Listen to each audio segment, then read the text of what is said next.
Xüsusilə Məhərrəmin ilk 10 günü birindən Aşuraya qədər xüsusi önəmə malikdir ki, onu qaçırtmayın o fürsəti. Çalışın o 10 günü, xüsusən o 10 günü Həyat Uzun proqramını elə tənzimləyin ki, məclislərdə iştirak edə biləsiniz.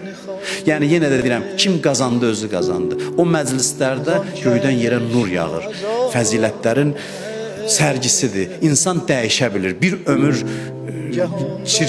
belə deyək, topladığı günahları bir an içində əridə bilir.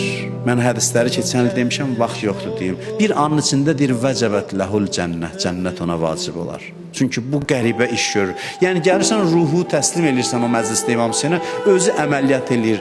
Ruhun üzərində, ruhu təmizləyirsən, yola salır. Hər gün bu 10 gün xüsusi önəmə malikdir. Qalan da ki, elə 60 gün bizim xalqımız bu əzanı saxlayıb, həm də bu bizim xalqımızın böyük bir sərmayəsidir. Aşura bizim varlığımızdır, bir millət kimi varlığımızdır. Aşura bizim tariximizdir, bugünümüzdür və gələcəyimizdir.